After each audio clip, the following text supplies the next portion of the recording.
What is going on, everybody? It's France, and we're back again with another ban. This is something I didn't expect to see. Seeing Sparky go to the Tartarus was, I think, a long time coming, but Drataya? I'm very shocked on this one. We are sending the Fruit Dragon Elestral Drataya to Tartarus. This may come as a shock to many of you, but after weeks of discussion and play, I think that almost everybody, unless you're in their circle of people who are making the rules and deciding things, I don't think I've ever heard anybody complain about Drataya. Sparkin, absolutely. A lot of people complain about that. It made sense, but this one doesn't make any sense to me. playtesting, I'm going to be announcing a few updates to the banned and restricted list for Elestrals. To me, Elestrals is at its best when casters can use a wide range of strategies that highlight some of the coolest features in the game. Nexus, Ascensions, and fun combo plays. After watching the metagame develop over the last few months, from the tail end of Frostfall through our first two premier Daybreak events, we've noticed a trend in terms of power level, and I feel it's best to intervene to create a better, more dynamic metagame. I'm the first to admit that I'm not perfect. The only power level problem I see in Elestrals is fives. And how are you gonna stop fives? You're gonna ban every five Elestral that has 5 attack or 5 defense? No. But that's the only thing I see is people playing fives and not being like the big if. And it can be really challenging to replicate the competitive and casual landscape within our internal testing teams, but we always do our best to create fun and fresh cards to keep the game exciting. Since its inception, Elestrals has been dominated by powerful removal tools, and it's time to address some of these. Before I explain the problem at its core and how we plan to fix it, I want to give my thoughts on bans and restrictions as a whole. After talking to dozens of casual and top-ranking players in Elestrals and other games too, it's no secret that ban and restricted lists can cause disagreements in a community. We all want Elestrals to succeed, but we may have different visions on our ideal game. At its core, I believe a lot of these issues with other games come down to communication. Other TCGs often don't explain their choices or have ulterior motives when making decisions, leading to player frustration. I want to pledge to the Elestrals community these 3 things. 1. I will always openly communicate what changes are coming to the game, and most importantly, why. We may not always agree on these changes, but please know my focus is simply to create the best and most fun game I can. I think that's a really good thing to have the person who is making the game saying, hey, we're banning this card or we're limiting it, and here's why. Not just, hey, here's a ban and limited list, no reason, no rhyme or reason. I think that's a really good thing. 2. We will not use future releases or monetary incentives to impact our bans and limits. What this means is if we have a problem card in the game that needs to be addressed ASAP, I won't delay on acting on it or have my decision influenced because it has a stellar promo card coming in a few weeks. I also hope that because our individual playable cards are relatively inexpensive, none of these changes will financially harm players in a frustrating way. And 3. I will always listen to community feedback to try to make the most informed decision. This doesn't mean your preference will always be what we do, but I can assure you that I will explore all sides of the coin before moving forward to the best of my ability. I think this one will definitely be a big sticking point for a very long time because he has to stick to this, obviously. If one time he goes against the community, he doesn't listen to the community at all, this point right here will become nobody will like. He'll be like, oh well, yeah, you say you listen to community feedback, but look at this one time, but look at this time here. Yeah. The recent Daybreak event featured 3 decks that in my opinion are problematic for Elestrals as a whole. Let's start with Drataya and the Waspire first turn KO. Drataya has been a card on my radar for weeks, and it's caused me to lose some sleep, I'm not gonna lie. My team heard whispers of an FTK or first turn KO led by Drataya's powerful draw engine a while back, and we began testing internally to determine how consistent it was. While in the recent tournament the deck didn't have the best results, we've concluded that because Drataya has shown to be a problematic card currently and will continue to cause concerns in the future, it will be sent to Tartarus and have an Escape from Tartarus version printed, slotted in set 5. When you discarded Ambrosia or a Golden Apple Discord in order to draw 1 card. 2 cards. I don't know about that one. I love that art though. It's like running away, scared for its life as these hands from Tartarus are trying to pull it back. alongside Spark It. While I personally love Drataya and I hate to see the fruit engine temporarily paused, the FTK deck is incredibly frustrating to play against and an unfair play experience. To summarize, players can utilize cards like Drataya, Ambrosia, and Ash Rabbit to draw their entire deck with incredible consistency and then ultimately play into Exalt Flare and Waspire, winning the game before the opponent can even take an action. Not to mention, this 20+ card combo takes a long time to execute, wasting a lot of time and leaving the opponent sitting there doing nothing. While this strategy may be fun in fringe situations, it has no place in the Elestrals competitive scene. The next two decks that I believe are problematic to Elestrals are the 5 guys, or Big Body Beatdown as we call it, and the Little Guys, or Heal Stall. The Big Body Beatdown deck looks to play one Spirit Elestrals throughout the duration of the game, forcing opponents to respond. Cards like Lavalith and Resting on Your Laurels become incredibly powerful since the 5's deck does not need to establish any spirits on field outside of its one Elestral, and opponents who play Divines, Stadiums, or otherwise get punished really hard. This boils down to a game of attrition that completely invalidates a lot of the fun and unique strategies Elestrals has to offer, and while 5's can result in some very skill and I mean, if you watch the Elestriad Season 2, the Elestriad Season 2 pretty much came down to who's going to play 5s. Everybody was playing 5s like that. It wasn't as good.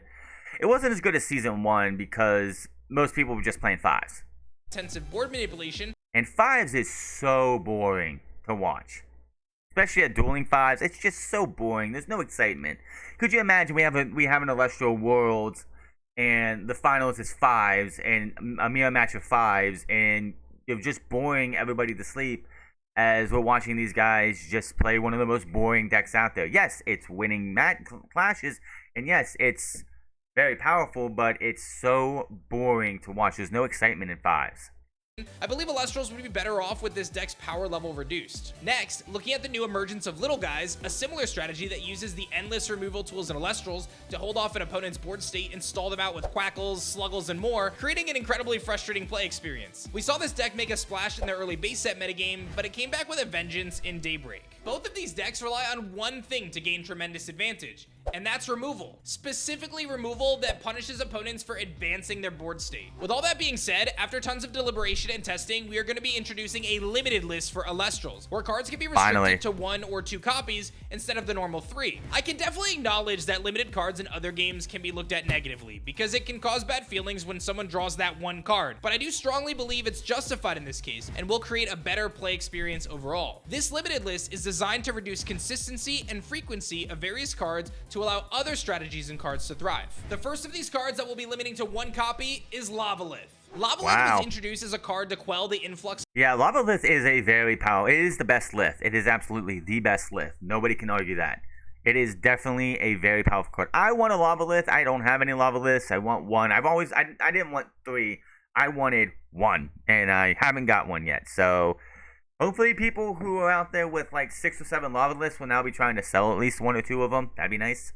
Of counter runes and Elestrals, and increase the power level for the struggling fire deck. Ultimately, Lavalith has turned into an incredibly accessible tool that punishes players for even playing their Divine or extending their field, and I believe this has come at the detriment of many cool and unique strategies in Elestrals. Its powerful 6 attack stat and rune destruction requires immediate answers, and I believe the game will be better with only 1 copy of Lavalith allowed. Running 1 Lavalith does impact the spirit math as well, as it will force players into tough decisions of whether the 2 Pyro are worth the squeeze. The next card we'll be limiting to 1 copy is Resting on Your Laurels. Laurels was designed as a comeback card, but it's turned into the key enabler for 5s and Little Guys. Laurels basically prevents players from wanting to use Divines, Stadiums, or Artifacts because your Elestrals just get wiped immediately. It's only 1 cost that can be used by virtually every deck, and I believe the removal tools, specifically on the Invoke side, have proven to be too strong. Lastly, the final card we will be limiting to 1 copy is Earthquake. Earthquake is a powerful Earth removal rune that has become a necessity in most decks because its lack of I'm pretty sure both my decks that I run Earthquake in have 1 copy, so that's fine. And I have like 1 resting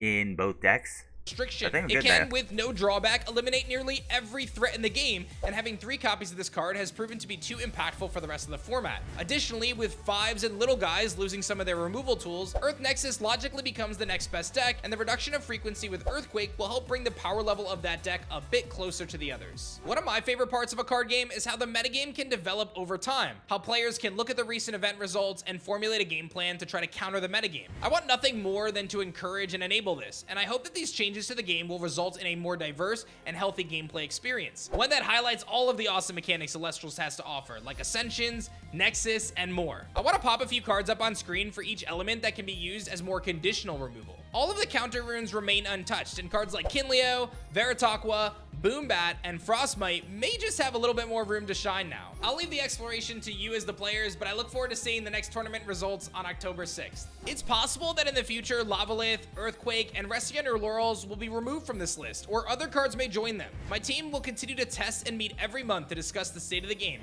and do what we believe is best to move it in a positive direction. These bans and restrictions will take place on October 1st when Drakid, Drakking, and Artemis all become legal. I look forward to your engaging discussions, and I appreciate your support to Elestrals. Yeah, so Lavalith, like I said, I don't have a Lavalith, so I don't know. I've had it used against me. I've actually hurt myself with it, like going against it. Like I had a Sonicro up, and I put up, for some stupid reason, I put up the Volcanic Forge. They were like, "Oh, I'm gonna play Lavalith." Boom. I've lost a clash because I couldn't get the rights. I couldn't get any of my Ambrosias to come up, and the person cast Lavalith, and I'm screwed because I already hit this big, huge play, and I've got nothing to deal with, and they can just get there and hit off. So yes, Lavalith they made a little bit powerful, and yeah, definitely seeing that as a one. Resting on your laws as well.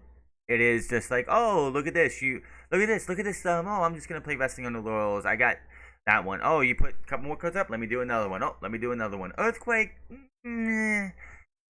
Unless you're doing Earth Beatdown or Earth Nexus, I don't see anyone else running 3 Earthquakes. That one's a little iffy, and not everyone's playing Earth Beatdown, and not everyone's playing Earth Nexus. So I don't see Earthquake being as much of a problematic card as Resting on Your Laurels and Lavalith. But let me know what you think in the comment section below about the banned and limited list. I'm very surprised on Jatara, but if there is an FTK where someone's just going there, oh, I'm just gonna sit there and just bring out my entire deck, like swap through my entire deck. One of the biggest issues that came with Retire was Ambrosia Cornucopia. So instead of having 3 Ambrosias in one turn, you could have 6. You could have 6 Ambrosias in one turn and let someone get all those draws. So yeah, I know he likes having these titles and everything, but giving Ambrosia Cornucopia was a big reason why Jataya probably is banned. But again, let me know what you think in the comment section below, and I'll see you guys later.